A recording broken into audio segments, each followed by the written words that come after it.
Today is August 23rd, 2026 here, and we have a brand new episode. Welcome back to the Checking From Behind podcast. I'm your host, Zach. So we're joined by my two favorite co-hosts of all time, Preston and Chris. And I got my Celsius. I'm fucking wired up right now, fellas. How are we doing? Doing good. Got the witch's brew today. What the fuck is that? Bro, you Caramel be, apple. Shit's fire. You have the weirdest fucking energy drinks, man. you be, Bro, Alani's good as fuck. You always have a different one every fucking week. Alani is really good. Because they're all so good. You just go to a gas station like every morning and just buy a new can. Yeah, they're 2 for $5. How many, you drink what, like 2 of those a day? Yeah. I feel that. I drink 2 of my Celsius a day. Yeah. Fuck that. It's the same amount. Yeah, I'm officially gone every day this month without having any caffeine. So I'm talking about. I can't. I can't it was anymore. only rough like the first week. Actually, the headaches were worse the second week in the nighttime, but Yeah. I'm chilling now. You know what? I think I know why I fell asleep during the Bills game yesterday. No caffeine. I only had one. Oh, that could be a real reason why. Yeah. Do you have a headache? No, I was just tired as fuck. But I got like 8 hours, 9 hours of sleep. So it's not like I was missing sleep. Yeah. I tried to quit caffeine a couple months ago. I went like a month without it. First 2 weeks, worst time of my life, right? It felt like I was hungover times 25. And then I was doing good. And I was like, holy shit. These Celsius got vitamin A, vitamin B, A, C, D, like B12, like it had everything. And plus had the caffeine, so I went back to them. No, if it works for you, it works for you. No one's telling you have to quit. Calcium and vitamin C. Yeah. I don't know. I drink it for the love of the game. Zach drinks it for the vitamins. You know what vitamins were in? All I knew was like vitamin B and shit was in energy drinks. B12, Just, yeah. zero sugar. Zero sugar. It's good They're shit. Listen, people like to say energy drinks are bad for you. I like to think Alani and Celsius are not. Okay. No, it is unequivocally bad for you. Oh yeah, I mean, Shit, I'm we're dying. Currently taking years off our lives. Oh, Yeah. shit. Your I'm heart dying. right now. My heart's literally like at a steady rate. Shit. If y'all don't believe me, you can feel my pulse. I don't give a shit. Oh, and I'm just saying caffeine's not Oh, good for your heart. yeah, Like, Oh, no, it's bad for your heart. yeah. But speaking of your heart, yesterday I ran a 7:32 mile. W. Anyways, Who can run a faster mile, Preston or Zach? Right now, I cannot. No, yeah, I'm going to the gym. No. I remember back, you ran a marathon, right? No. No. Oh, not a marathon. Ran a Sorry, you 5K. ran a 5K. The marathon's a a completely marathon's different animal. 26 miles. Yeah, I'm sorry, guys. no. He ran a 5K 5K. is like 3.5 miles or something like that. Marathon, no. Maybe like last year I probably could have ran like a half marathon, but right now I ain't doing shit. You are not in shape. It's been a rough year. It's all right, though. We get back to business here. All right. Well, the Islanders jersey contest has officially wrapped up here, and the Lighthouse jersey ends up taking home the Navy one. Again, nothing too crazy. The Islanders, I felt like this was one of the 2 jerseys that could actually, be solid out of the top 4. Yeah, I had a feeling that one was going to win. I think the other one just got as far because of what it was matched up Mhm. against. But yeah, the Lighthouse one probably was always going to win. They took the cheap way out. They had a fan contest instead of actually paying someone to design them. Yeah, I'm still not a huge fan of that, and I'm sure other teams are going to see the success of that and say, "Oh, we're going to do the same fucking thing." At least give us more options to design a cooler kit than just like 5 pre-selected jersey styles and like 6 different logos. I thought that was kind of boring. I was going in there. I was like, I might submit something. This might be fun. And then I saw how boring it was. And like, I'm chilling. It's like all preset colors. Have some fun. Why can't the If you're gonna have a Islanders? fan voted contest, at least make it widely accessible. Like you have more options than just 4.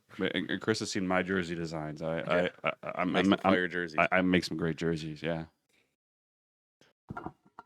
You will see them in Shell. hopefully. Yeah, Jacksonville Wet Sox type. Sir. yeah. That's our Hopefully, team name. hopefully at some point in connected franchise, they give us an option to like Have an expansion team. expansion teams or relocate teams. I think you could do that in Madden, like in Yes, you can the relocate online them, franchise. But I believe in Madden, you can only choose from like pre-selected locations. You can't just go anywhere. Oh, I understand that. Yeah, don't they give you like 10 or 12 locations, something like that. No. But then you can customize like everything. They also give you like pre-selected stadiums. I remember back in this was Madden 12 or 13. You can relocate anywhere. You can customize your stadium anywhere, and now EA and Madden just like, yeah, by the way, here's pre-made stadiums and names and shit. So, how about Connor McDavid becoming the first 99 overall? I mean, nothing too crazy there. Well deserved. I mean, yeah, I guess this is the first 99 in the modern era because I think Yager was a 99 at one point way back, like 25 years ago. But again, nothing too crazy. McDavid, he well deserves it. Just, a little bit of news there popping up. Yeah, I mean, I'm surprised it took him so long to have a 99 in Shell. I mean, he's the only one that's deserved it. You could argue Crosby or Ovi, but like in like the modern era since he became an NHL player, he's the only guy that you could say he should be a 99 every year. You would also think he should have gotten this 2 or 3 years ago when he was coming off those ridiculous seasons, like his 150-point season, his insane playoff run. But the one season where it's considered a down year for McDavid, and he was still, top 3 to 4 in points in the league? Like, it's one of those things. All right, well, we got actual news to go over now. The NHL has, I guess, officially kind of put like a timeline on expansion teams where they want to move to Texas, 99% most likely Houston by 2029. And then after that, they also want one more expansion team by 2034 or so. In the next 10 years, we'll be having 34 teams in the NHL. Of course, very exciting times. I'm so to think that I think 32 teams is perfect. You have 8 teams in each division. Very, very well rounded. I feel like if you get to like 34 or 36 teams, saturation is really like watered down in my opinion. And plus, I feel like 9 teams in each division at one point, if it does ever get to that point, it's kind of buns. But also, I do think having one division in each conference having 9 teams as well, and the other one having it is also dog shit in my opinion. But again, that's just me. But I am excited for the NHL expanding into southern markets. I mean, I'm not a huge fan of expansion. I wasn't super excited I was excited for the prospect of having new teams and everything, but I was perfectly happy with the NHL at 30 teams. I know I'm a bit more conservative when it comes to my view of the league and the NHL compared to you guys, especially Zach. But I feel like it kind of just dilutes the talent a little bit, makes it harder for teams to build, especially if you're in the middle of the pack. I mean, it's going to make scouting even more important, of course, where, I could see that argument of it as like, we'll just get better scouts. But yeah, I think the NHL is also going to need to consider re-evaluating how they have the division set up. Because I think eventually, because obviously they want another expansion team in the next few years after the first one, because they want to balance out the East and the West to make sure they have the same amount of teams, which makes complete sense to me. But yeah, you're going to have one division then with 9 teams, and the other one with 8. Honestly, I think the NHL eventually their goal is 36 teams. Yeah, I think you're going to have 18 teams per side. I think if you're going to do that, you're going to have 14 divisions again. Yeah, they're going to have to do something to rebalance the divisions. Just having that many teams in a division just be too much. I think at that point you're going to have to either expand the playoffs or go back to 1 versus 8. I think there's no way this. It wouldn't shock me if they expanded the playoffs or had like a wild card round similar to like what baseball does, or like a play-in tournament like the NBA does. Just because all the NHL seems to really care about right now is expanding revenue growth for their owners, and adding more playoff games would do that because the owners net all the profit from playoff games, and they love it. Like, I'm sure Terry Bagul's over the moon this year because this is the first year he ever got to collect that shit. Yeah, and they sure sold out every game. Oh yeah, it was just the hype you generate around the fans. You get more people eyes on your games. You get more people wanting to come to your games. Like, even if it's like you can criticize the player tournament all you want for the quality of teams in it, but it's been a huge success for the NBA. Gets people to watch it, gets butts in seats. They sell at the games, generates hype. That's all the NBA cared about, and it worked. And you don't, like you said, you don't even need to necessarily call out the playing round, like take a page out of the book of the NBA. Like you brought up, you can call it like a wild card round where you have those two. You have it be a play-in, but let's say in each conference you have 4 extra teams that end up going in, and then the 2 teams that come out of it can end up being in the playoffs at that point. Like you said, it brings in extra revenue. It's extra hockey for, honestly, fans, the media, and everybody to watch. And you don't even have to make it like a long thing. You can just kind of have a bracket style like the NBA does, where you would have what was it? What is it, like 7 versus 8 and then 9 versus 10? So it's 7 versus 10 and then 8 versus 9. And then I believe if you're the 7 or 8 seed, you have to lose twice to not make the playoffs. Or something like that. Yeah, it is that. I don't know. It's a little No. So I think the way it works, I don't fucking know how it works, honestly. I'm not going to answer a question. I don't know how it works. I don't watch basketball, so I don't know. Hold up. I'm going to look it up now. So I believe in the game, if it's 7 versus 10, if the 7 seed wins, they're just the 7 seed in the playoffs. And I believe and then whoever loses plays the winner. So I don't fucking this is how, so I pulled it up. So this is how it goes. So 7 plays 8, 9 plays 10. If whoever wins of the 7 and 8 team becomes the 7th seed, and then whoever wins of the 9 and 10 ends up playing the loser of 7 to 8, and the winner of that ends up becoming the 8th seed. So whoever loses on the 9th and 10th seed is out automatically. Like you said, if you're the 7 or 8 seed, you have to lose twice, but you only have to win once to make it in. So then you get the honor of getting your ass kicked in the first round because the NBA has a really bad competition issue. Yep. So top heavy. Very, very, very. And I think in the NHL too, you would still get that where most playing teams wouldn't make it out. Like we could probably see the first seed winning in 5 games, 4 games, something like that. But again, like, and that's typically standard fare though. It's like a 1 versus 8. It's like not many cases where like there's been a few series. It's usually competitive. Like I would say like this year's case with like Colorado playing LA was like a bit more of an outlier. But like where Colorado just kicked their ass because LA in most years is not even sniffing the playoffs. They were overtime merchant, OTL merchant team, pretty weak conference outside of like those top teams. You know, in the East, I know Ottawa got swept, but those games were competitive at least. Like LA, those games were never really competitive. But the other wild card, like the Buffalo and Boston. Boston put up a good fight, and then what was the other one in the West? It was Vegas against Utah. And Utah put up a fight too. So it's NHL, I would say, has much less of a competition issue than the NBA for sure. I think anyone could tell you the NBA has a really bad competition issue right now, where it's the same teams that seem to win every year. Although they haven't had a repeat champion in 8 years, so I'm sure that's what they'll use to argue against that. Yeah. But 76ers coming this year. Super Team Part 3. Yes, sir. So with the play, and this is what it'd be like in the Eastern Conference, you had Washington against the Red Wings, and then Blue Jackets against the Islanders. No, get that. No, it would technically be like, so the wildcard teams this year were Boston and Ottawa, so it would be Boston. Oh yeah, that's right. Versus Ottawa, then Washington against Columbus. Detroit. Detroit, okay. Yeah. No, sorry. Detroit does not belong anywhere near the playoffs. Washington would fucking smoke them. Well, yeah, they should. Last season, before their additions, obviously.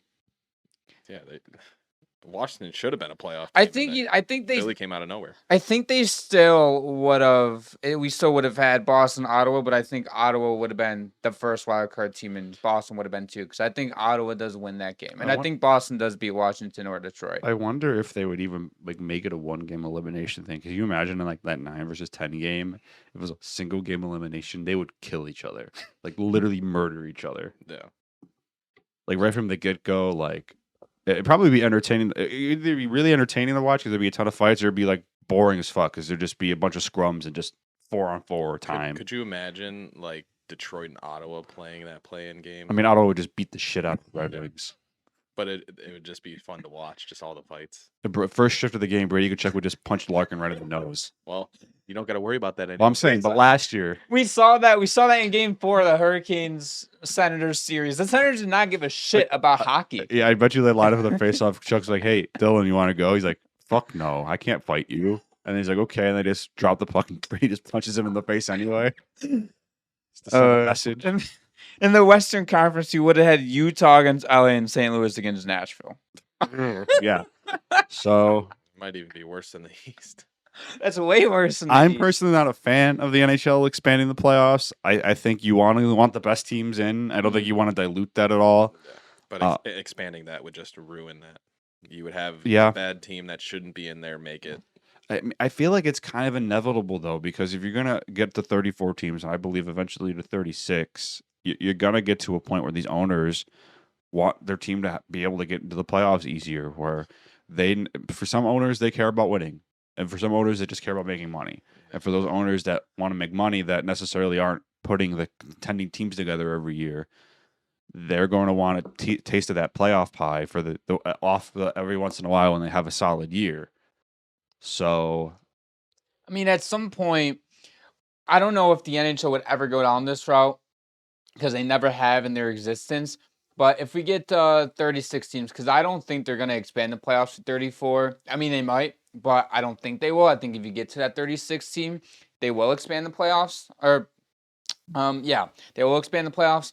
Do you go 10 at that point? Do you go 10 teams in each conference? Just do I think that would be like the one would smoke the 10 team, or do you only do 9 teams and the top team in each conference gets a bye?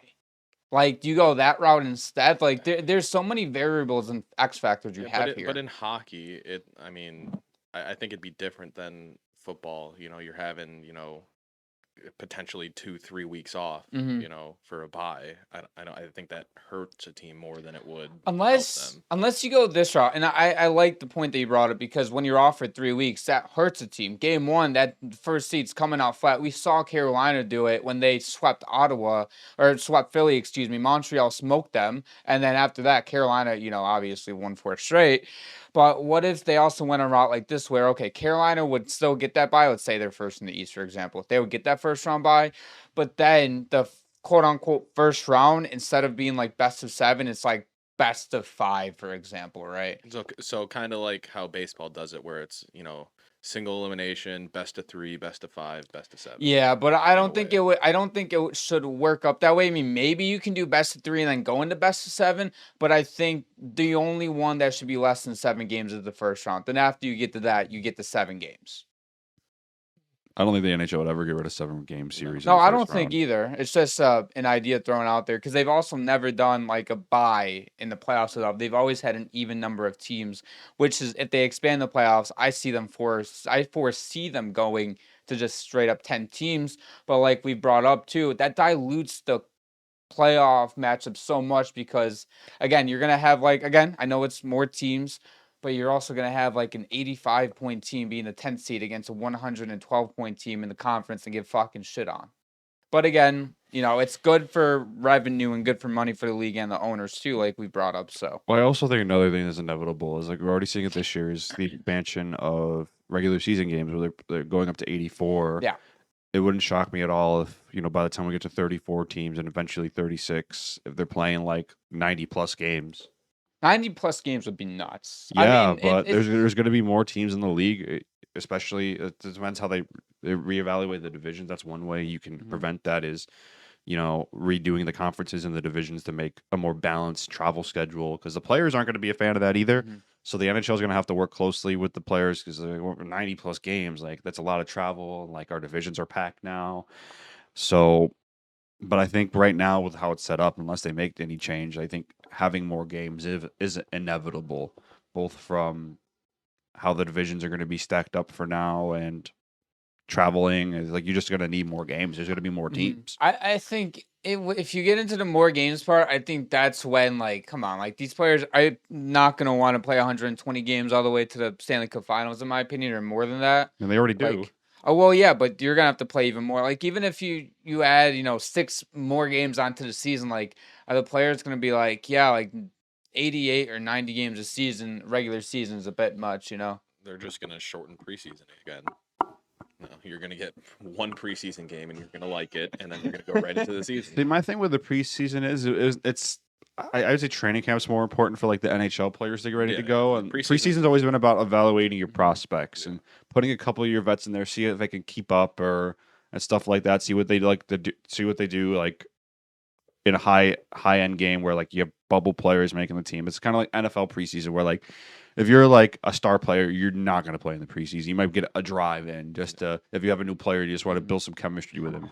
Josh Allen got 2 drives with DJ Moore and then said bye-bye. Exactly. Well, also, you have to get used to the new field. Anyways, carry on. But NHL players, like, we're not going to see Sidney Crosby really playing that much in the preseason. There's 4 games in the preseason this year. Yes, there were 6. Yeah, so I think the preseason.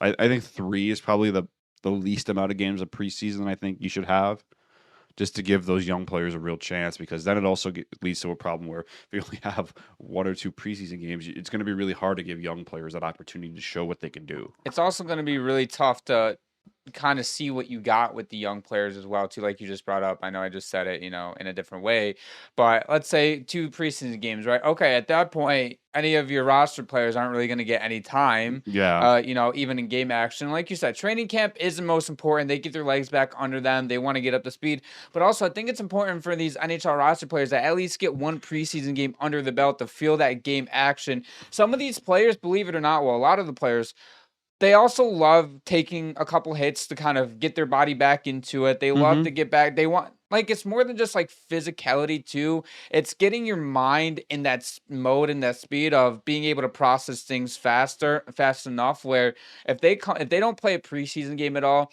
and you get to that first game of the regular season, half of them could just start out slow, miss passes, miscommunication, like all that type of stuff, and I just think the preseason is important enough to keep it at, the 3 or 4 games like you brought up. So I don't foresee the NHL shortening it down really anymore from here on out.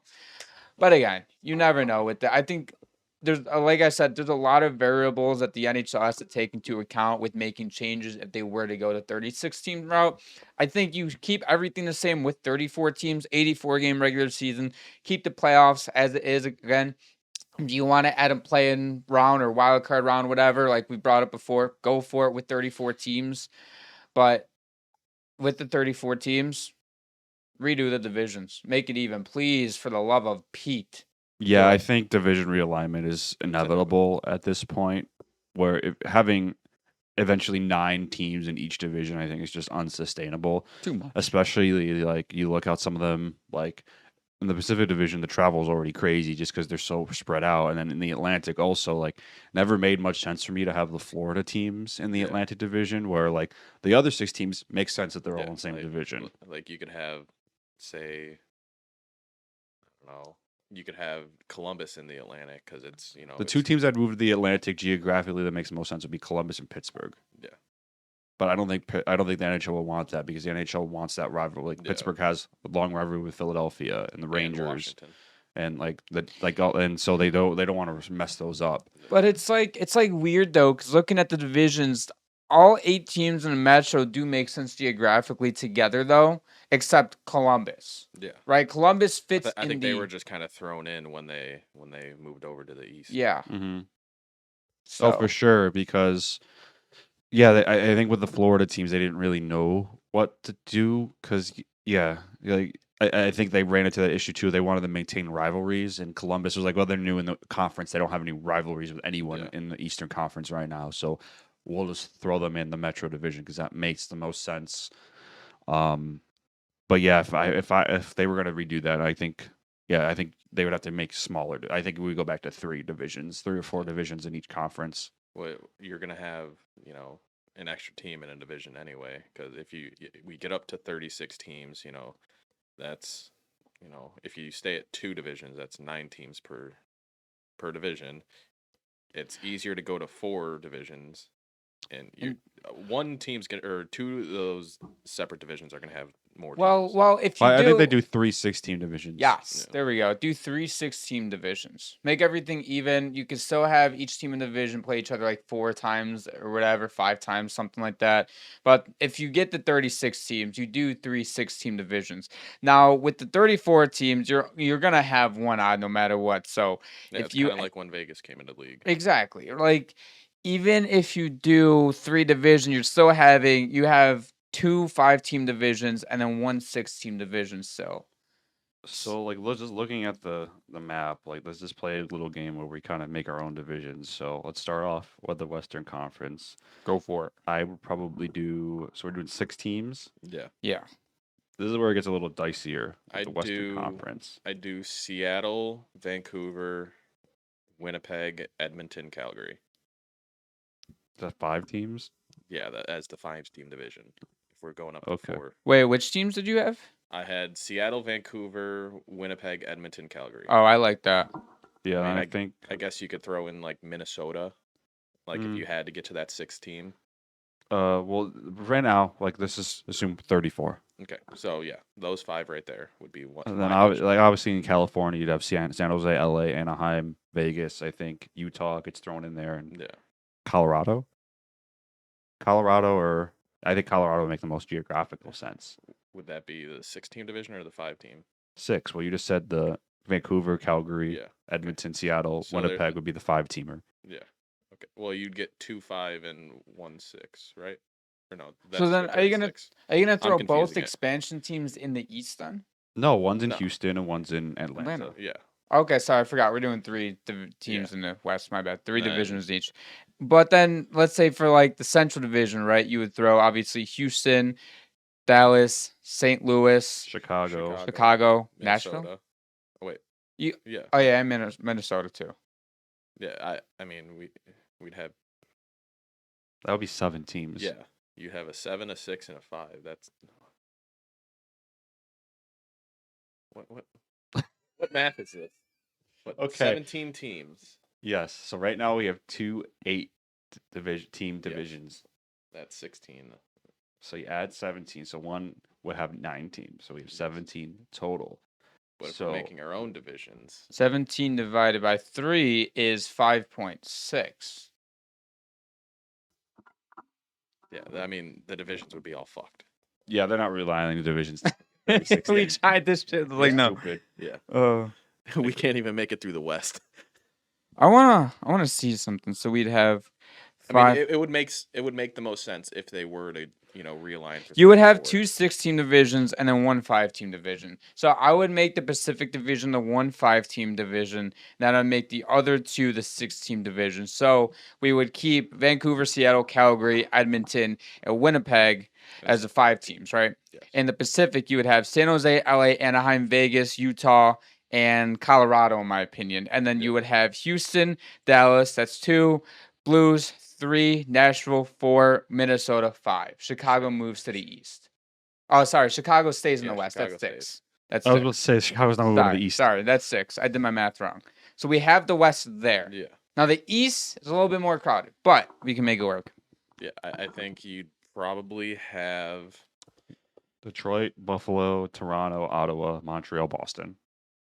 I would say Columbus instead of Boston. I would do Columbus. I think you want to maintain that rivalry with Toronto, Montreal, and Buffalo. Yeah, I guess. I was just thinking geographically, You have to also take into account some rivalry stuff. Yeah, I would say I would do Boston. I would do Boston. That would be the 6-teamer. Yes.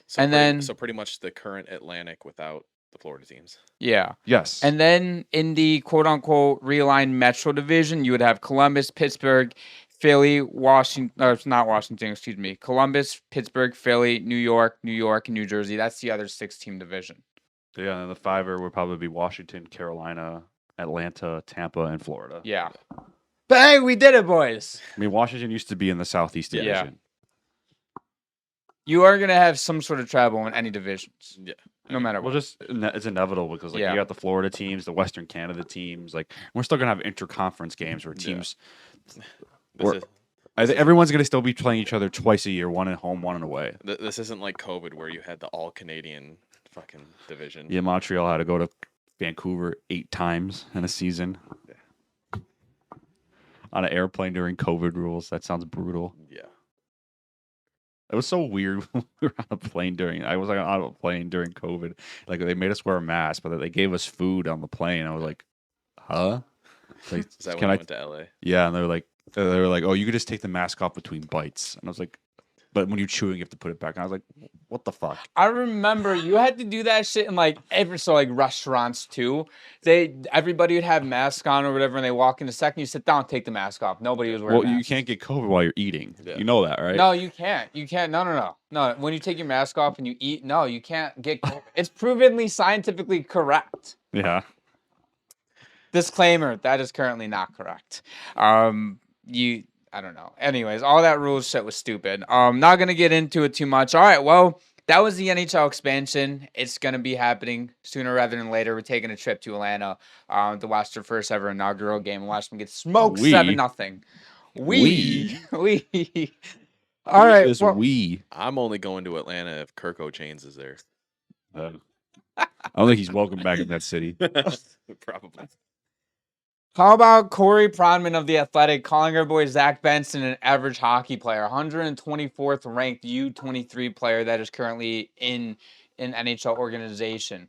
Which is insane because he has guys that have never touched the ice in the NHL above Benson, and Benson's going on his fourth season. This sounds like a more of a personal thing to me. Yeah, he's always had a bias against short players. You want to know where has Gavin McKenna ranked? 18th among all U20. He has players that were drafted behind McKenna in front of him, mind you. Like there's he has Cole Hudson at like 14. Mm-hmm. I mean, Cole Hudson plays some NHL games though. I think that's not completely unfair. He has Lane Hudson at 11. I mean that's who's his top 10.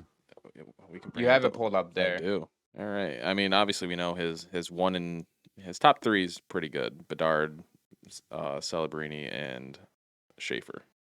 Here's where you get dicey. You got Leo Carlson, Logan Cooley, Seneca, and Demidov in your tier 3. That's not bad. You get Fantilli, Michael Misa. Lane Hudson has to be above both of those guys. Yes, he deserves to be in tier 2. Chase Reed at 15. Yeah. Albert Smits at 16. Yeah, Keaton Verhoff, McKenna. Then you get the Gavin McKenna. And then Stenberg. This is kind of This is fucking. Most of these guys were drafted in the last 2 years, by the way. Yes. Most of these guys have barely played in the NHL. Yeah, and some haven't. Yeah. I think Ryan Leonard 32 is very low. Half of these guys are either too high or way too low. I think this guy wanted to be different, to be honest with you. Again, he has his bias against short players. I've even heard of some of these guys. He has Daxon Rudolph at fucking 45. I think that's kind of valid. But then you get, in this range, you kind of get to, a bunch of just, I don't know. Yeah. Gleb. Yeah, I mean, Shane Wright, 57. Hagen's 59. Even, Brady Martin showed. I'm not really high on Brady Martin. Yeah. He looked solid when he played. Caden Lindstrom at 68. He has to be lower. he might. Yeah, I think he should be lower. He might not make it to the NHL. His injury issues. Man. Yeah. I mean, Perek at 70. Where was the one that was really insane? Yeah. I mean, he has Rutger McGroarty at fucking 80. I don't think that's controversial. I think it is. Above Zach Benson. I think that's. Zach Benson's the crazy one here. Having a guy who's played 3 full seasons in the NHL already. Osun at 91. Ben Kendall. Helenis. There was another one down here. Is there a tier 7? Are you talking about Victor Eklund? Yeah, he had Victor Eklund at 125. Sandy Paleka. Zach Benson's in territory of guys who are not going to simp the NHL. Yeah. At all. I mean, here's Benson here. Oh, do his drop down. This dude is fucking hilarious with Zach Benson. I don't mean to be ripping on him, but average skating, average hockey sense, above average puck skills, high end compete. Average hockey sense is blasphemy. Yeah, he's one of the best. And I don't mean 23 defensive minded wingers in the league. Maybe I'm just ripping on him because Zach Benson's our guy, but the entire NHL hockey world's been ripping on Corey Pronman. So I do not feel one. So I think his analysis is pretty fair. Well, yeah, I think the knock on him was always his skating wasn't the best. Yeah, and that he was smaller. But I kind of do agree where I don't think he'll ever be an elite tier producer getting 80, 90 plus points a year. I don't see. I think at his best he'll be around 70-ish. But I don't necessarily hate the analysis. I think the ranking's way too low. Where you have him ranked way below guys that have never played in an NHL game or have just been drafted this year. It's one thing to put him Bedard or something above him where he's already better than him, right? Mm-hmm. But the guys that might not even make it to the NHL. He had Mintyukov at the fucking. Yeah, I'm assuming most of the comments are about Zach Benson. Yeah, I'd assume so. I don't think the analysis is terrible, but him having him at 124 is kind of crazy to me. Mintyukov just got $70 million a year. I mean, that's an overpay. It's an overpay, but he's still an NHL defenseman. He's definitely not 153rd best U23 player in an organization. No. Like, I mean, we got Mrazov. I'd be curious to come back to this list in like 3 years and see like how many of these guys even made it to the NHL. Yeah. A lot of them would not. Yeah, it wouldn't be surprising. I don't know. You know, even journalists have to get clicks and they have to generate. This was on a podcast with 3 other people. He defended his. He defended. I thought the defense, where I got was a little stupid. Where he said that Montreal and Boston were shitty playoff teams. They're playoff teams. I think the only team you could make that argument for was like probably the Kings. Yeah, because they put up a fight, but it didn't really look like Colorado was ever really trying against them. But saying Boston, especially Montreal, shitty playoff teams is insane. Wasn't Montreal 3rd in the division? Yes, and they beat the Lightning and the Sabres, who finished above them. They lost to the Stanley Cup champion in the Eastern Conference Final, who, mind you, only lost 3 games in the entire playoffs. They also beat Carolina once in Game 1. Well, the Hurricanes didn't look ready to play that game. No, they didn't. But still, though, it adds to our point. Shut up, both of you. No, I'm kidding. Montreal definitely was not a shitty playoff team, and Boston gave the Sabres everything the Sabres could handle. That Boston tried their best. The Sabres were a better team. Mm-hmm. So, but to say that, that Boston and Montreal were shitty playoff teams is, I think, kind of tone deaf. As your reasoning for having Benson so low. Give me a better reasoning and explanation besides just saying they're shitty playoff teams. Literally, you can't. Tell me something about, well, he's played his 3rd year in the NHL. His career 9 points is only 43. His defensive game is great, but his concern coming into the league is skating and size, and I'm still not a big fan of that. But that hasn't been a terrible thing for him because he's still tenacious. He still battles really hard. Like, if a guy's like a foot and a half taller than him, he's gonna be at a disadvantage. But he knows how to use his body size to get under guys and win battles and get leverage, and that hasn't shown to be a weakness in his game, or he would not have played 3 seasons in the NHL. Right. He wouldn't have made the NHL as an 18-year-old rookie. Where most guys in his draft position, like historically, usually take a year or 2 before they crack an NHL lineup. So it was the 23 draft? Yeah. I'm just curious about something. Like, you also take a look at the way Benson skates. Like you said, leverage. This dude knows how small he is, and he uses a lot of his leverage. Like, he skates so low to the ice, and then he's also very hard on pucks. He can find vision. Like, there was a play where against the Montreal Canadiens, he strips Lane Hudson of the puck behind the net. He ends up going back to the point, and the camera that's on him, he's literally just like skating there, and he finds his way to the front of the net and just taps it home. So I will say, from the 2023 NHL draft, rated by games played in the league, there's only 4 players that made their team out of their draft year. Like, and that was Connor McDavid, Anne Fantilli, Leo Carlsson, the top 3 picks in that draft, and Zach Benson. Yeah. Michkov ended up coming over late in the year, I think. Mm-hmm. Yeah. Oh, and it was the second year, a complete full year after. I think Will Smith was the one that came in like at the end of the year, right? Because he was in college. But outside of that, only 4 players that have made it to the NHL as an 18-year-old, and Zach Benson was the 13th overall pick, and everyone was shocked that even the Sabres were shocked that he made the team. They were like, this kid had such a good camp, and he's looked so good, we can't deny him. Yeah, I mean, they gave him his 9 games, and we're like, yeah, you're not going back. Yeah, because at that point, what would playing in the WHL do for you? Literally nothing. I think if he could have gone to the AHL, they would have considered it, but the WHL is like, you're better off just developing here. Yeah. I mean, he was already, fit the kind of mold they wanted, that he has that 2-way game that they need. Just if he could develop a shot or some offensive touch, Like, we saw a little bit of it towards the end of the year last season, where in the playoffs especially, we saw a lot of it. We saw his playmaking ability, and like you brought up, he doesn't have the greatest shot, but he gets in front of the net and he buries like the dirty goals, and he's willing to do that dirty work. I mean, he also has a pretty insane luck at go against him. Like, how many games have we been at where he has like a wide open net or something, and his stick just snaps? He had an empty net goal, and no pressure on him. He just shoots it, and his stick just snaps. It disintegrates in his hands. Well, like, what the fuck? You also got to remember his rookie year, like, the refs hated him. Oh, teams go after him. Yeah. Dude, in the playoffs against Boston, Charlie McAvoy two-handing him on the forearm and wrist. I mean, he did slew foot him. I don't give a shit. He slew-footed him because he put Doan's head into the boards. I understand that, but like, if you're gonna slew-foot somebody, especially Charlie McAvoy, you have to respect the retaliation. Two wrongs equal I'm not right. saying what Charlie McAvoy did was right, but I can understand why he was angry. It was warranted. Yeah, it wasn't. No, I don't think ever two-handing the guy in the head like that. I don't think that's ever warranted. But I can understand why he was angry. Warranted, he says, because you lost. You're gonna get eliminated from the playoffs. It was kind of a cheap shot by Benson to slew-foot him there in the first place. I can get the anger. You're pissed off. Your season's over. This guy's trying. Like, this guy took you out. Like, fuck you. I'm gonna take you out then.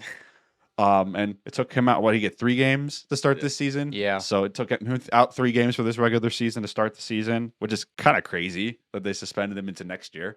But I guess his season was over, so that's kind of what. Oh yeah, I understand it, but I can't remember a time when I've seen that before. I have no idea. But yeah, Zach Benson, it was not a clean play from Benson. No. That clip that they had when Charlie McAvoy two-handed him, it's like all 5 Bruins are trying to get at Benson. You have the ref and Benson just kind of like skating away.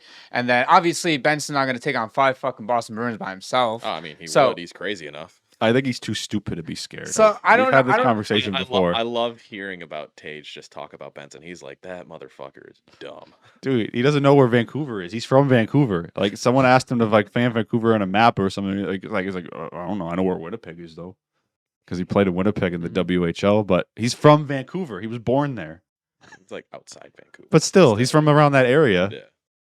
He's from that. I think if you gave that kid a map, the only 2 places he'd find on the map are Winnipeg and Buffalo. Yeah. Tell him the mark where all 32 NHL teams are. He's 2 for 32. I don't even think I could do that. Oh, I could.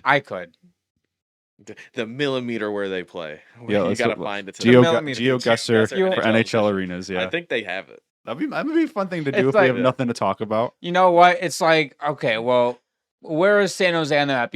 Nope, wrong street, buddy. Wrong street. Well, it's not getting the exact address. It's like 2 streets over. It's like I know where San Jose is on a map. It's like around here, like stuff like that. Yeah. I mean, GeoGuessr. We should do that. That'd be fun. Yeah, that would be fun. Isn't GeoGuessr like you have to get kind of almost the exact same spot? Closest. Well, you get a higher score the closer you are to like the actual location. Imagine it's like, all right, put San Jose, puts in North like Carolina. If you're like a mile away, you're gonna get a really high score. Yeah. Like that's why I don't know how some of these guys do it. They look at a picture and they're like, I know exactly where this is. This is in Georgia, not the country. I mean, those guys are kind of crazy. Yeah. And they study the world. There is literally, this license plate is only in 2 regions. I'm pretty sure there's some like pro GeoGuessr type. No, there is. There's a professional like league where they've like contests and tournaments and stuff. You can make a league out of anything. I seen a clip. This guy was like, "This sand is only here," so that's where it is. And he's right. Yeah. No, I mean, yeah, there's a lot of clues that give it away for if you know enough or care enough to study all that stuff. Those guys stay up all night. So to 99.9999999% of people in the world, they do not give a shit. No. But to them, they were like, this is interesting. I want to find out everything I can about this. It's just a little tiny pebble of rock. Yeah, I know where that is. Florida. And those are usually the guys that work for the government because they can help them a lot. Yeah. It all comes down to this. A best of 7 battle, and DraftKings has you covered every step of the way. The DraftKings Sports app is now available in all 50 states and includes all markets. Sweat every shift of the series, all in one place with one app. New DraftKings customers sign up with code THPN. Spend $5 to get $200 in rewards within 21 days. That's code THPN in partnership with DraftKings. The crown is yours. Gambling problem? Call 1-800-GAMBLER. In New York, call 877-8-HOPE-NY or text HOPE-NY. That is 467-3669. In Connecticut, help is available for gambling problems. Call 888-789-7777 or visit ccpg.org. Please play responsibly. On behalf of Boot Hill Casino and Resort, Kansas, fees may apply in Illinois. Must be the age of 21 years or older. Age and eligibility vary by jurisdiction. Void in Ontario. Bonus bets expire 7 days after assurance. See sportsbook.draftkings.com/promos for details. NFL Sunday ticket offer for new subscribers only. Auto renews until canceled. Digital games and commercial use excluded. Restrictions apply. Additional terms at youtube.com/go/NFL Sunday ticket/terms. Limited time offer. Well, last but not least, sorry, actually, we have a couple more things. Cutter Gauthier, he ends up turning down a $4 million deal from the Anaheim Ducks. This just keeps carrying on, and the more we get into it, the more deep that we get into the offseason, I'm more convinced that he's going to be traded. And like you brought up before the recording here, Chris, where Gauthier is going to pull the same thing he did in Philly, where if he doesn't get what he wants, he's going to force his way out. And I don't blame Gauthier for doing any of this at all, right? You see your right-hand man and Leo Carlsson get the 5x18. The Ducks end up matching it. Now Gauthier is like, yeah, by the way, I want 16 million. I want 18 million because he had 2 more points than Leo Carlsson. He had 40 plus goals for the first time in his career. He's only going to get better. He's only 22 years old. The Ducks are not a playoff team without him, and they're a fringe playoff team with him at this point. Like, Gauthier could easily either be traded or sit out training camp at the bare minimum. You look at the situation, it's a tough one for the Ducks because, you want to pay him, but, Philadelphia comes in and, offer sheets Leo Carlsson and, takes away a lot of the salary cap you were planning on using. But, Gauthier, he looks at it as like, I'm just as good as him. I should be getting paid around the same as him. And if Philly thinks he's worth $18 million, I'm worth almost that. And if you're not going to give it to me, I'm going to go somewhere else, or you're going to have to move pieces off your roster to pay me. Right. I think the Ducks, when they offered him the 4x13, they're like, listen, okay, definitely understand you want more money. However, though, here's a 4-year contract that pretty much walks you right to UFA status so you can get a bigger contract. But Gauthier's like, no, I want it now. And he's totally valid for this.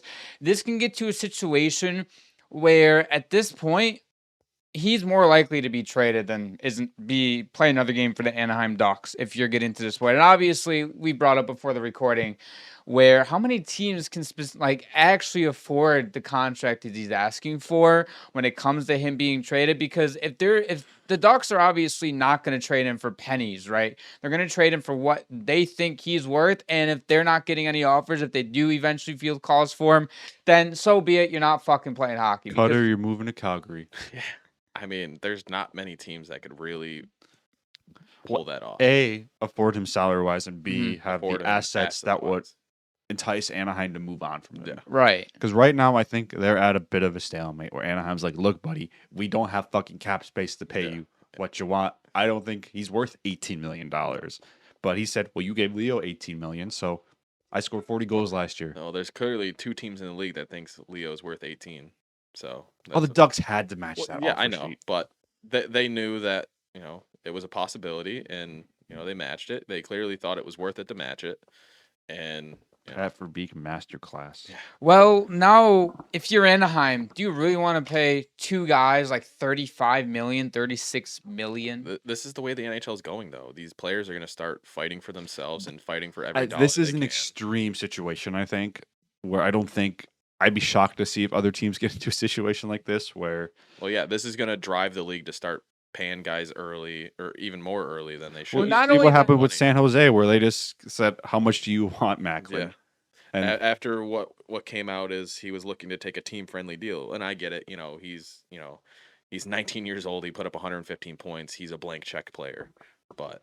I mean, Mike Greer said he did take a team-friendly deal because he didn't ask for the max. Yeah. And, two, when you look at the Ducks situation, right, I think Leo Carlsson's agent played this perfectly for not only Carlsson but also Gauthier. And I know he doesn't represent Gauthier or anything, but on the 32 Thoughts, I felt like they did Verbeek a little bit of like a service of saying, hey, it wasn't just Verbeek, it was also us really trying to get Carlsson the most money.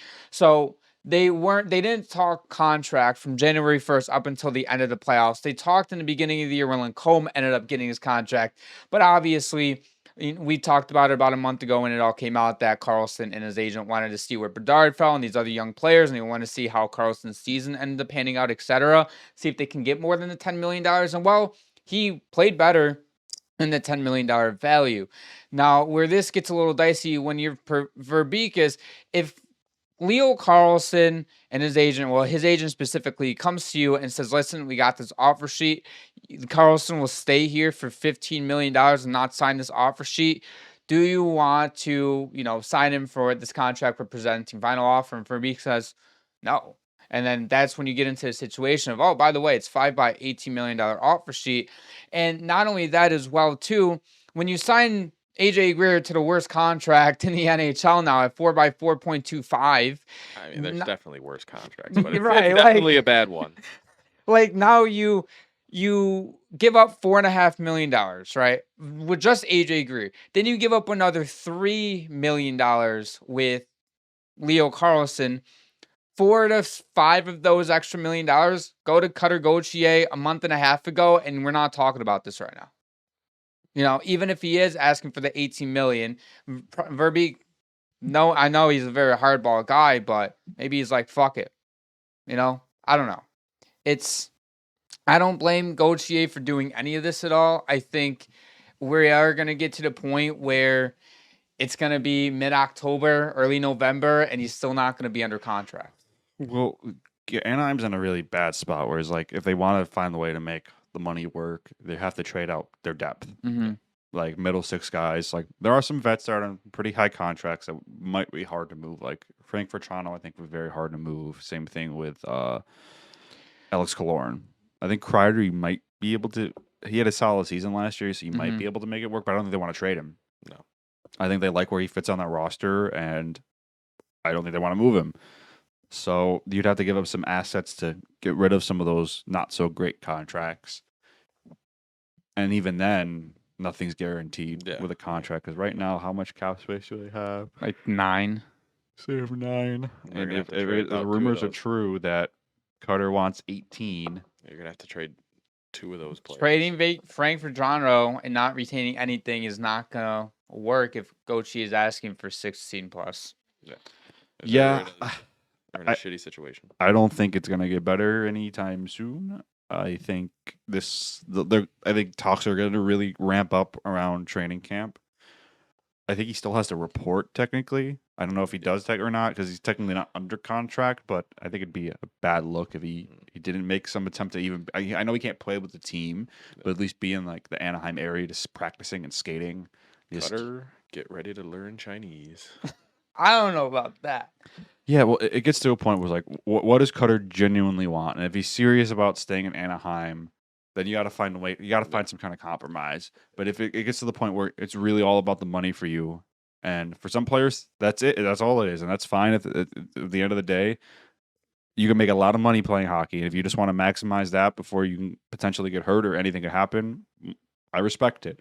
But then ask for a trade. Yeah, Cutter's a very. We've learned this since he's been drafted. He's a very me type player. It's always about him, and you can get away with that when you score 40 goals. Yeah, you can, but you gotta play. It wouldn't shock me if they just come to an agreement where like, hey, 1-year deal, we'll figure it out next season. I think why hasn't that happened yet then? I don't know. That's gonna have to be a last second resort. It'll be like middle of training camp. They'll be like, get on the ice, sign this, and we'll work through the year to get you what you want. But like, if you're Cutter though, like, what if you don't have a great year? It's a bet on yourself. You're gonna have to at that point. But it sounds like from everything we've heard, he's not willing to take that bet. He just wants to cash in now. And he saw what Carlson get after what he felt he had like a better season than Carlson because he scored 40 goals. I think Carlson's the better all-around player, but you can't argue against 40 goals. No, you can't. I mean, that's what got Jeff Skinner paid. Yeah. And yeah, that's an elite number, and not many players can do that. No. So Cutter's like, look, I know what I am. I'm a 40-plus goal scorer in this league. You know, I'm 22 years old. Like, pay me what I'm worth. You paid. I had more goals than Leo last year, and he might be a better all-around player, but I scored 40 goals still. So if he's worth 18, I must be worth at least 16, 17, right? And he had 2 more points than Leo as well. Yeah. And again, winger's different than center when it comes offensively, but still. No, I think Leo is the better player. He is. They benefit from playing with each other for sure too. And you want to know, the value of winger to center is a lot more. You want to know who this can affect just as much as Gauthier and Carlson? Back at Seneca. He's due it affects everyone. Well, right, because not only is Seneca due for a new contract next offseason, but also as well, Seneca and Gauthier, when they play together, Seneca obviously produces more because you're playing with the talent on your wing, on the other wing, but still, like you said, it affects everyone. It affects all their younger guys. Like, it even affects going all the way back to trading Zellweger, and then Mintugov ends up getting $3 or $4 more million than what. The Zellweger trade still doesn't make much sense to me because we've talked about this before. He was a second-round pick. He spent 3 years developing him. He's a solid NHL player, and you just trade him away for a second-round pick, so you have to do it all over again, and a prospect where the prospect might become something, he might not, but you're trading away a guy you took your time developing. It wasn't going to cost an arm and a leg to keep around. It sounds like... I mean, you see what he signed for. Yeah. And then, the whole offer sheet situation makes you overpay Mintyukov about $4 million. Mm-hmm. That cuts into the money you were going to give Cutter. This entire situation just kept getting worse. It started with the whole did it? No, it started with the Zellweger and stuff, right? They trade him because they still don't have Carlson locked up. Then the second that happens, it's just like a snowball effect. It just like got faster down the hill, and now you got to this entire point. This should be a cautionary tale to all the other GMs around the league that have built a lot of young talent that needs to get paid. You have to get ahead of it these days. You can't count on guys taking one for the team especially when they're younger. And playing ball with what you want to do, because clearly that isn't really the case anymore. And I give kudos to Mike Greer in San Jose for getting ahead of it, where he already got Celebrini signed a full year before anything bad could really happen. And they both made a commitment to each other. Wouldn't shock me if they try to get Will Smith signed. I know as soon as they possibly can. Not as big of a rush, obviously, with Celebrini. But same thing with when Misa gets ready to get paid, or in a few years where they're gonna have to pay Dickinson. They have a lot of great young players, but what he did with Celebrini, I know Celebrini's a bit of a different situation because you don't really need to worry about what you're gonna pay him because he's a top 5 player in the NHL. And he's 19 years old. But you also kind of set the market if you're Mike Greer as well for San Jose's big. Listen, Macklin Celebrini's gonna be our highest paid player, right? Mm-hmm. It's like nobody. I know the cap's rising exponentially. Nobody's gonna ask for what Celebrini gets. Or whatever. Yeah. But you also set that bar as like, listen, Celebrini's getting this much. We're measuring every single guy's contract worth on that. If Will Smith puts up 70 points, if he's a 70 to 80 point guy playing on Celebrini's wing, him getting like 10 to 12. Right, like you give him that $12 million, right? Like it's all playing, and I think Montreal has done this the best out of any team. Montreal, I don't know what Kent Hughes tells these guys to take these contracts. You could always, you can even throw a team like Buffalo, not to be biased, but they have a bunch of guys locked up on, smaller term deals. But even like Montreal is the prime example where all their forwards are locked up under $9 million, and then they only have 2 defensemen. I mean, how the fuck did they get Lane Hudson to take 8.5? I don't know. I mean, you got, like you said, the Sabres. You got Benson and Doan locked up 7 years, around $7 million. You got Tage locked up for 3 more years, around 7. You got Samuelson at 4.2. Dahlin's the outlier at 11, but he's worth it. Power at 8.3. Mm-hmm. Like, they have all these core pieces locked up, and you're not paying. Dude, they play Nick Suzuki 7.8, Caulfield 7.8, Savkovsky 7.6. Demidov, I think, is the highest at 9, right? No, Dobson 9.5. They don't have You can get away with paying Dobson 9.5 when you're paying Lane Hudson 8.8. Yeah, and that was off his yeah. Lane Hudson's gonna get a bigger deal. Oh, I heard a little bit more about that, and it was more of Lane just wanted to get the deal done. He's like, I don't want to worry about having to play in a contract year. I want to be here. Money's money. Like, what's the difference between $8 million and $10 million? But if he would have played out this year, and he would have got like 14, 15 million. Like getting him on an 8-year deal for 8.8 per year is absurd. And this is why you do it a year before they have to get the contract. This is why you, as GMs, I think they're going to stop waiting for that contract year and just get it done. You have to stop that. Like, it's one thing if the player and agent specifically tell the GM, we don't want to finalize a contract until next offseason when they're going into a contract year. It's also one thing when you're looking at a player who's, not on the, say you take a player, he's like a 20, 30 point guy. He goes into his contract year and he puts up 60, then you gotta pay him more. It's right. Like, you got to take that risk, and I think there's going to be a lot more GMs that do, especially with the rising cap. Yeah, but I think it does benefit the GMs a little bit here, where now a lot of these players only want 4-year deals. Like in short term, it benefits the GMs, right? Long term, though, if that 20, 30 point guy in his second season or third season, then you sign him, right? Let's say they sign him to like a $4 by $9 million deal, right? Obviously, cap's rising, so you get that inflation, and then the next 3 years during that contract, right? He puts up 60 points, 70 points, 72 points, whatever it is. Then you have to pay him even more money instead of doing like the $7 by $8 million deal, for example. I think that's where you can get a little bit into it. But I think there's a lot of pros and cons to the new era that we're moving into. NHL players wanting to take like those midterm deals for maybe a little bit of less money, or maybe there's some players that'd be like, all right, I want a $4 by $14 million deal, right? It obviously all depends, but GMs, please take Pat Verbeek's mistakes and learn from them. Yeah. And the only way, and I'm not going to take credit for this idea because this is from the What Chaos podcast. Sean, actually our boy, ended up bringing it up, where the only way to fix this in Anaheim legitimately is to just say, Verbeek, you're gone. I think if the Ducks don't make the playoffs next year, I think he's done. Which means, Pat Verbeek, you are done. I think, and that's what I just said. Yeah, that's what I'm saying. They're not making the playoffs. I will sit here and believe that Pat Verbeek, if he got fired right now, right, bring in another GM, be like, that was the other fucking bozo in the. We're not doing this shit here, Gauthier. You're either signing for this contract or you're not playing hockey. Like, you have to come in somewhere else. Don't even give him that option. Be like, all right, fine, trade me. You know, don't even give him that option at first, you know? But again, the Ducks, if they would have fired Verbeek, they would have done it by now, to be honest with you. He's going to be in office for at least another year. And to be honest with you, if they don't make the playoffs, I like the fact where it's like, all right, you fucked this entire thing up in a year and a half, you're gone. Especially if they end up having to trade Gauthier. Like, if I'm the Ducks owner, I'd be fucking furious. Mm-hmm. If like you fuck the situation up so bad where we have to trade our second best player away because we can't afford him because you fumbled the Leo Carlson situation so bad, you're just incompetent. It's so crazy to me that it's an entire ripple effect. And like everything, not getting Carlson signed to this point literally fucked up like 6 other players on the roster and their situations with your team. Like you said, it's just a snowball. It's one situation turns into 5.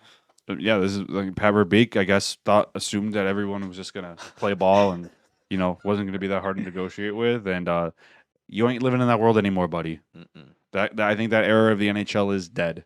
Yeah, you're not having guys, take team-friendly deals. It's all about them. You're not gonna have a McKinnon signed for like $6 million unless you're Kent Hughes and you somehow convince all your star players to take like way less than they're worth. Yeah. Which I still don't know what the fuck does he tell them in these negotiations? Like, look, I know you want 15, but the best we can do is 8. If you don't take this, then go fuck yourself. Yeah. And they say, okay, where do I sign? He literally leans over on the desk. He's like, listen, buddy, okay, I know you're asking for a 7 by 15, but I'm going to be completely honest with you. You're definitely not fucking worth. You're actually dog shit. I'll give you $6 million. Nick Suzuki, you had 101 points last year. Best we could do is $8 million. He walks into negotiations like arbitration. He's like, this guy ain't worth it. And he looks him dead in the eyes like, are you a fucking idiot asking for this much money? I do want to see like a behind the scenes. Like Cole Caulfield, you scored 50 goals. You want $15 million? Score 60. Yeah. Score 70. Then maybe I'll give you 11. 84, score 84 goals. Like, who does this fucking guy think he is? He thinks fucking Wayne Gretzky, Alex Ovechkin. Who the fuck does this guy think he is? Yeah. What's your last name? Caulfield. Yeah, get the fuck out of my office. Motherfucker thinks he's Ovi. That's one good year. Holy shit. So before we move on to my top 10 goaltenders heading into the season, again, another idea that was thrown out because, imagine Pittsburgh calls Anaheim's like, we'll do anything to get fucking Cutter Gauthier. And now, you know what? At this point, Philly has another reason to hate Pittsburgh even more. You have the player who you boo twice. That would be crazy. Did you imagine a playoff series of Cutter Gauthier and the Penguins? I think they play each other. I think a fan might try to kill Gauthier, especially if he plays really well. Yeah. They're gonna Game 7. They're gonna need double overtime. They're gonna need police. It's like in front of his hotel room just to make sure he's okay. You guys are talking about the fans. What about Gritty? Gritty's gonna go. Gritty jump on the I guarantee you, Gritty will just find someone in the crowd, with a Gauthier jersey on. It's like, hey, can we use you for an event we want to do in the Jumbotron? It's like, we'll give you a bunch of stuff, and they're like, sure. He just takes out a gun. It's beating the shit out. And everyone just goes crazy, like, ah. No, imagine, say hypothetically, Gauthier goes to Penguins. There's a Game 7 double overtime winner by Gauthier in Philadelphia. Games in Philadelphia. How would that arena be? Start throwing shit on the ice. Yeah, I think they just start throwing all the garbage on the ice. Throwing their empty pop bottles and stuff. Fucking jerseys. Dude, I don't know why people throw jerseys on the ice, bro. I spent $300 for that. I'm keeping that shit. I don't give a shit. You want to throw your sparkly Mitch Marner jersey on the ice? No, I threw that shit out. But you might as well throw it on the ice then. At that point, yeah. All right, well, every single week, we're in the last week now, my positional rankings before we get into divisional previews. And this week, we have my top 10 goaltenders heading into the season. Of course, I give my list. Preston and Chris, they tell me how I'm rage baiting every single person that is watching, listening, and of course themselves. So moving on here, number 10, Dan Vladar. Already a problem with that, I know. 9, Jake Ottinger. 8, Philip Gustafson. Number 7, Jack Reeves. Number 6, Jeremy Swayman. Number 5, Ilya Sorokin. Number 4, Logan Thompson. Number 3, Igor Shesterkin. Number 2, Andrei Vasilevsky. And number 1, Connor Hellebuyck. I already exactly know where you guys are going with this, and I'm prepared. Jake Ottinger, way too low. Why is Jack Reeves on this list? Yes, I don't know why. I knew you guys were going to say that. Why is Philip Gustafson on this list? He's good, but Wallstedt's better. Well, why is Dan Vladar on this list? I only put Gustafson. So I know this sounds, I guess, not a vendetta, but bad against Wallsted. Because Wallsted, I know he had the better season, a way better season by far. He only played like 30 games, 33 games, 35 games, which is why I was going to put him instead of Gustafson.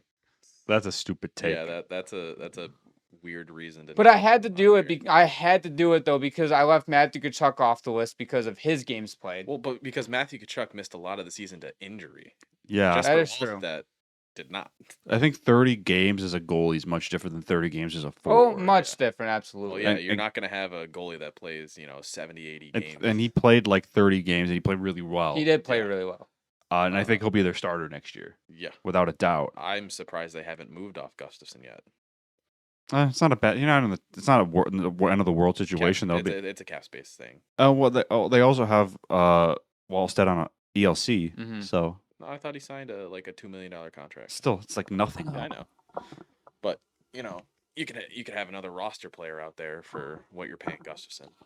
Yeah, okay. Wallstead is 2.2, but still, yeah, it's still very cheap. But Gustafson also has a no movement clause, so that's also might be why they didn't trade him. I'm sure if Wallstead goes into the season as starter, he'd be open to a trade.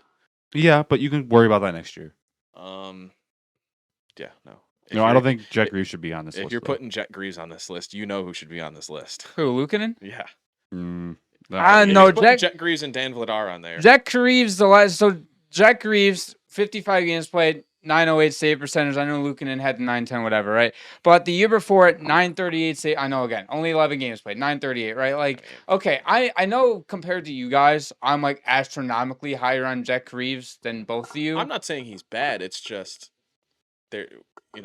These rankings should only take into account the past season. I'm gonna into this year. I'm gonna be honest though. This is probably the toughest list I've had to make. To be honest with you, like I understand it's complete dog shit, but also did I hear Jeremy Swayman at all? Yeah, okay. Yeah. 6. I mean, I think that Vasilevsky should be 1. Honestly, yeah, I mean, him and Hellebuyck are 1 and 2. I mean, Hellebuyck wasn't great last year. I still have him as the second or first best. Without a doubt, but I think Andrei Vasilevsky is the best goalie in the NHL. Going off of this past season, going to this year, I think he's number 1. I think Swayman, I'd probably move into the top 5 as well. I know Igor's great, but he wasn't spectacular last year. Swayman was one of the big reasons why the Bruins made the playoffs. Carried them in the first round too. Yeah, he was the reason why they were competitive at all in the playoffs. Kind of got put out to pasture in game 5. Here's a crazy thought. Wait, hold on. Let me look at the list again.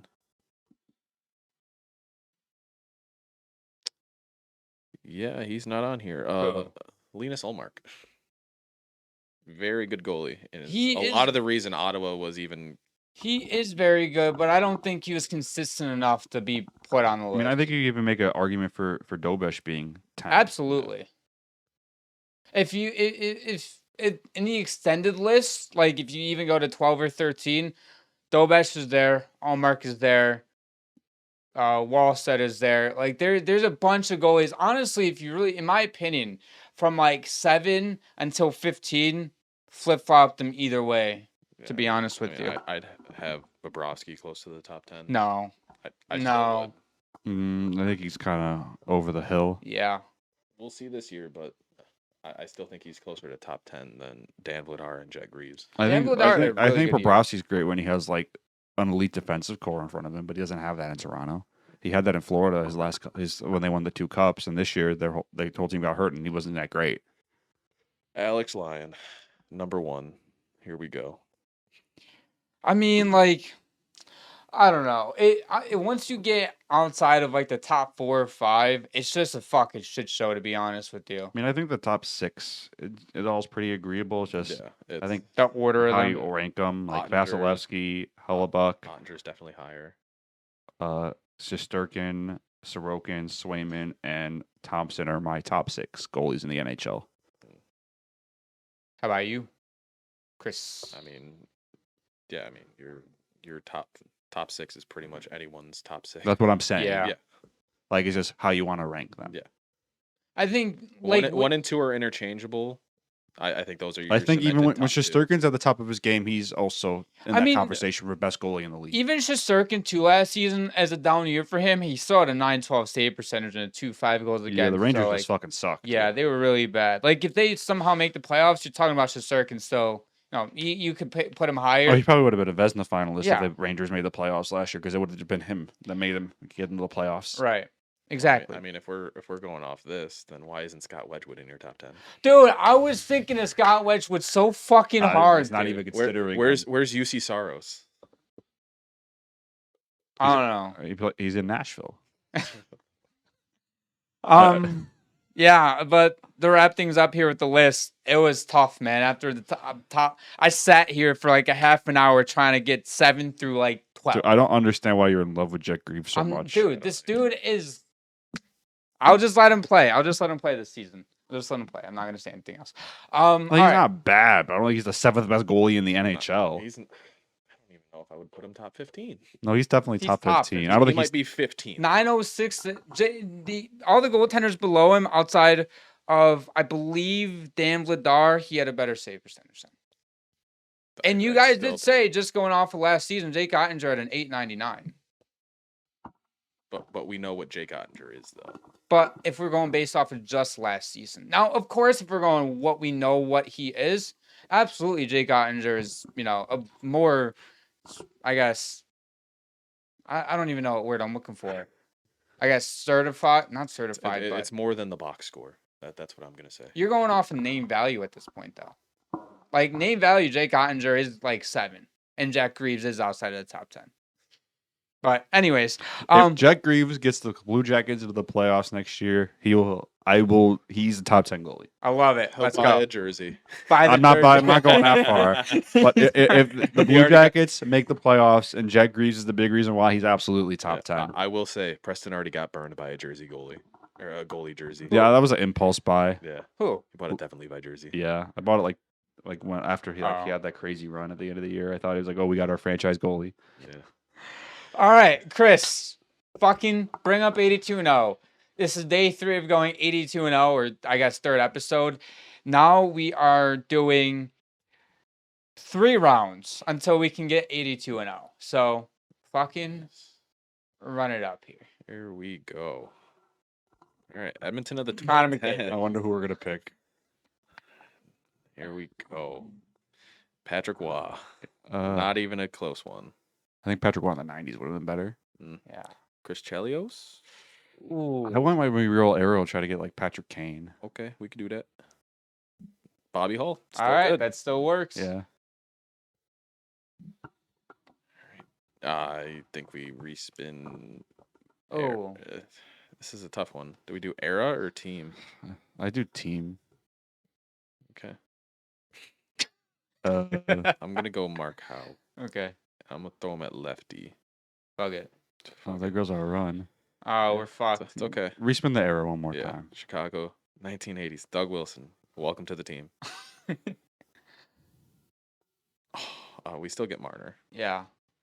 How was that? That's a 74-win team. This is our best team we've had so one far. Killed us. Yeah. Best team yet. All right, take 2. Austin All Matthews. right, there we go. No. Do 2020. Yeah, I'm gonna Era. Fuck. Okay, we know Doug Wilson's an 89. Okay. Sharks of the 2000s. No, Joe Thornton. Do we do it for the memes? No. All right. You want team? Oh. No, we can't. Yeah. We can't even get rookie Crosby. But Ovi? Holy fuck. The Islanders were pretty fucking brutal in the 2000s. That we're gonna have to.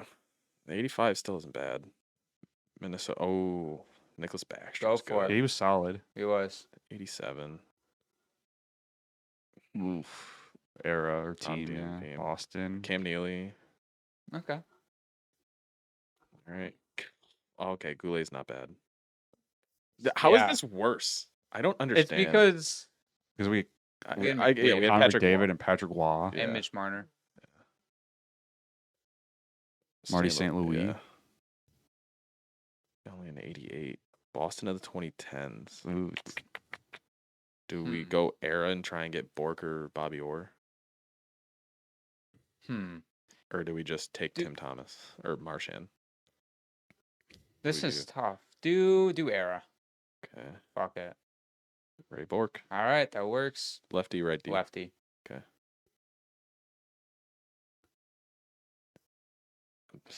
Dude, spin that Fuck shit. the Vancouver Canucks, bro. Brad Parks is good. That works. 91. Bang.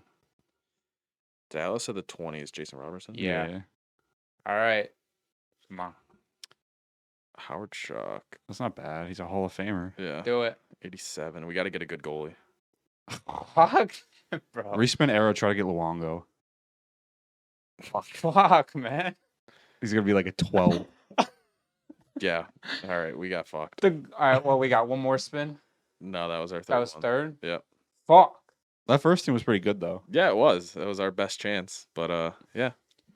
That goaltender fucked us. Yeah. That's going to end it for today's episode. If you guys enjoy all of our content, head over down to the description below to check us out on all of our social media platforms. Over on YouTube, subscribe, notification bell. Follow us on Spotify and Apple Podcasts as well. New episodes every single Sunday during the off season at 7 p.m. Eastern. And we'll see you guys in our next episode.